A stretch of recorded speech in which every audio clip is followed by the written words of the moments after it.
नमस्कार, मैं हूं अंकुर और आप देख रहे हैं सत्यहिंदी.com। सत्य हिंदी का एंड्रॉयड ऐप भी आ चुका है, जिसको आप डाउनलोड करने के लिए इस डिस्क्रिप्शन में जा सकते हैं और वहां से आप उस लिंक पर क्लिक करके ऐप को डाउनलोड कर सकते हैं। इसके अलावा इस ऐप को आप गूगल प्ले स्टोर से भी डाउनलोड कर सकते हैं। अब एक नजर डाल लेते हैं अब तक की सुर्खियों पर। जातिगत जनगणना के मुद्दे पर बिहार के पूर्व उप मुख्यमंत्री और आरजेडी नेता तेजस्वी यादव ने केंद्र को घेरने की तैयारी की है। इसी क्रम में तेजस्वी ने देश भर के बड़े विपक्षी नेताओं को चिट्ठी लिखी है और चिंता जताई है। तेजस्वी ने 13 मुख्यमंत्रियों समेत 33 नेताओं को पत्र लिखा है। तेजस्वी ने ट्वीट कर इसकी जानकारी दी है।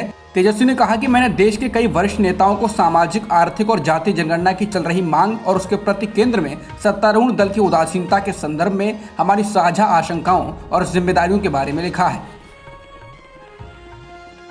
भारत सरकार ने पश्चिम बंगाल के मुख्यमंत्री ममता बनर्जी को इटली में आयोजित होने वाले वर्ल्ड पीस कॉन्फ्रेंस में हिस्सा लेने की अनुमति नहीं दी है। भारत सरकार ने उन्हें रोम दौरे की इजाजत देने से इनकार कर दिया। विदेश मंत्रालय के मुताबिक राजनीतिक कारणों से मंजूरी देने से इनकार किया गया है। साथ ही कहा गया कि यहाँ किसी राज्य के मुख्यमंत्री की भागीदारी स्थिति के अनुरूप नहीं है। बता दें, इससे पहले ममता बनर्जी की चीन यात्रा भी रद्द हो गई थी। टीएमसी ने इस पर प्रतिक्रिया दी है। पार्टी के युवा नेता देवांशु भट्टाचार्य देव ने कहा कि केंद्र ने दीदी की रोम यात्रा की अनुमति नहीं दी। पहले वे चीन यात्रा की अनुमति को रद्द कर चुके हैं। हमने अंतर्राष्ट्रीय संबंधों और भारत के हितों को ध्यान में रखते हुए उस फैसले को स्वीकार किया। अब इटली क्यों मोदी जी? बंगाल से आपको दिक्कत क्या है? मुख्यमंत्री ममता बनर्जी ने पीएम केयर्स फंड को सरकारी फंड न बताने को लेकर केंद्र सरकार पर हमला बोला। ममता बनर्जी ने कहा कि इस फंड में सरकारी कर्मचारियों ने पैसा दान दिया है। लाखों करोड़ों रुपए दान दिए गए हैं, तो ये पैसा कहाँ है और इसका इस्तेमाल कैसे किया गया? बनर्जी ने कहा कि ट्रस्ट द्वारा एकत्र किए गए पैसे से किए गए लेन देन में पूरी पारदर्शिता बरती जानी चाहिए। ममता ने कहा कि ये फंड कोरोना महामारी में मदद के लिए प्रधानमंत्री के द्वारा शुरू किया गया। इसमें राष्ट्रीय प्रतीक का इस्तेमाल किया गया है, लेकिन केंद्र सरकार के बयान ने सभी को कंफ्यूज कर दिया है। शुक्रवार को कांग्रेस के पूर्व अध्यक्ष राहुल गांधी से मुलाकात करने के बाद अब पंजाब के मुख्यमंत्री चरणजीत सिंह चन्नी ने राज्यपाल से मुलाकात कर कहा कि उनके 15 मंत्री रविवार शाम को 4:30 बजे शपथ लेंगे। कहा जा रहा है कि कैबिनेट में 7 नए विधायकों का प्रवेश किया जाएगा और पूर्व मुख्यमंत्री अमरिंदर सिंह के 5 समर्थकों को सरकार से बाहर किया जाएगा। मंत्रियों की सूची को सोनिया गांधी के द्वारा मंजूरी दिए जाने के बाद सार्वजनिक किया जाएगा। अमरिंदर सिंह के जिन मंत्रियों को बाहर का रास्ता दिखाने की चर्चा है वो हैं स्वास्थ्य मंत्री बलबीर सिंह, राजस्व मंत्री गुरप्रीत सिंह कांगर, उद्योग मंत्री सुंदर श्याम अरोड़ा, सामाजिक कल्याण मंत्री संधू सिंह धर्मसोट और खेलकूद मंत्री राणा गुरमीत सिंह सोढ़ी। इस बैठक में राणा गुरजीत सिंह को फिर से मंत्री बनाने का फैसला लिया गया है। वह अमरिंदर सरकार में सिंचाई मंत्री थे, लेकिन एक कथित घोटाले में नाम आने के बाद उन्होंने इस्तीफा दे दिया था।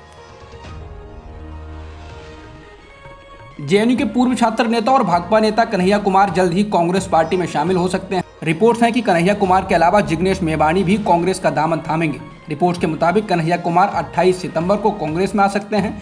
मेवाणी को लेकर कहा जा रहा है कि वो 28 सितंबर को नहीं तो 2 अक्टूबर को पार्टी में शामिल होंगे। रिपोर्ट के मुताबिक दोनों नेताओं की मुलाकात पिछले दिनों कांग्रेस के पूर्व अध्यक्ष राहुल गांधी से हो चुकी है।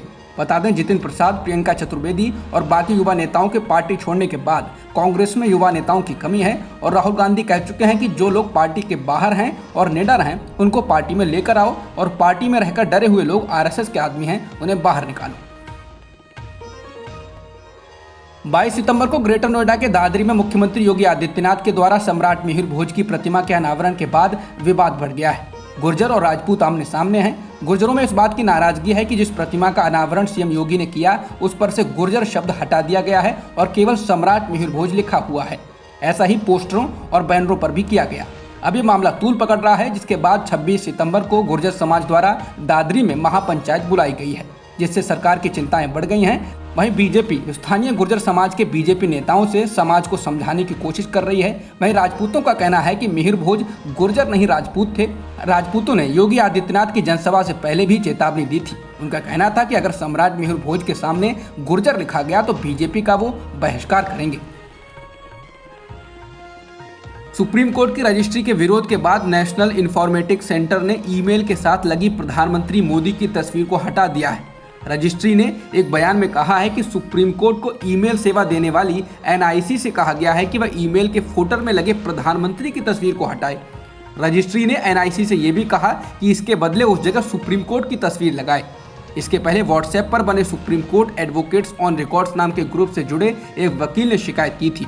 उन्होंने एक मैसेज में कहा था कि मुझे रजिस्ट्री से एक नोटिस मिला है जिसके साथ प्रधानमंत्री का स्नैपशॉट लगा हुआ है। ये सुप्रीम कोर्ट के निष्पक्ष और सरकार से स्वतंत्र स्थिति के अनुरूप नहीं है। क्वाड शिखर सम्मेलन में भाग लेने के बाद अब प्रधानमंत्री नरेंद्र मोदी संयुक्त राष्ट्र महासभा को संबोधित करने के लिए न्यूयॉर्क पहुंच गए हैं। आज वो संयुक्त राष्ट्र महासभा को संबोधित करेंगे।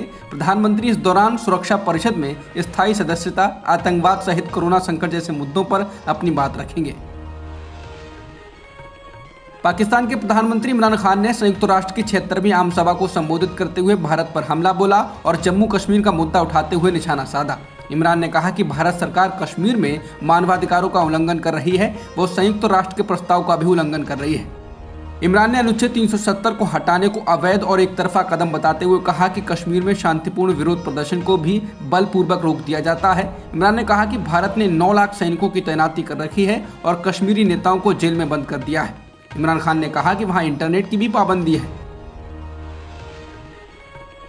भारत ने संयुक्त राष्ट्र में पाकिस्तान के आरोपों का करारा जवाब दिया है। भारतीय विदेश सेवा की प्रथम सचिव स्नेहा दुबे ने जवाब देने के अधिकार का इस्तेमाल करते हुए पाकिस्तान पर जोरदार हमला बोला। उन्होंने कहा कि पाकिस्तान को वैश्विक स्तर पर आतंकवादियों को समर्थन देने के मामले में चिन्हित किया जा चुका है। जिन्हें संयुक्त राष्ट्र ने आतंकवादी घोषित कर रखा है, उन्हें भी पाकिस्तान अपने यहाँ आश्रय देता है।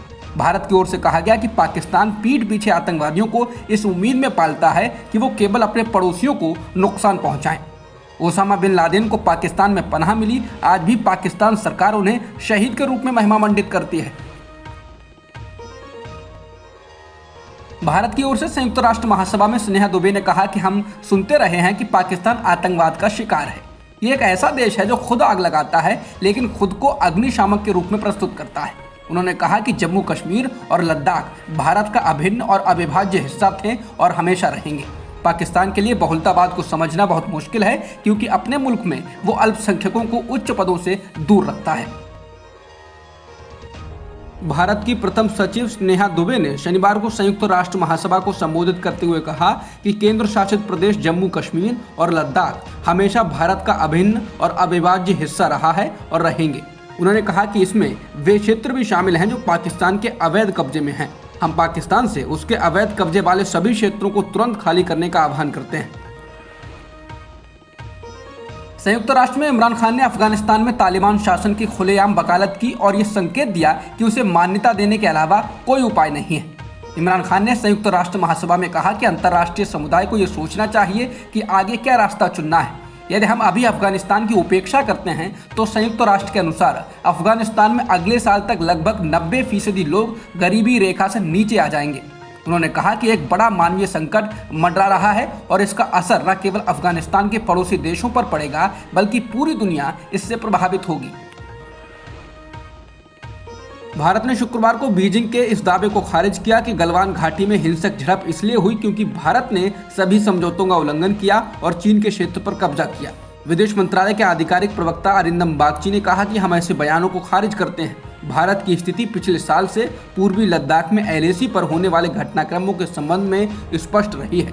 उन्होंने कहा कि सीमा पर जो शांति में गड़बड़ी हुई उसके लिए चीन की ओर से यथास्थिति को बदलने के लिए कोशिश और आक्रामक व्यवहार जिम्मेदार है।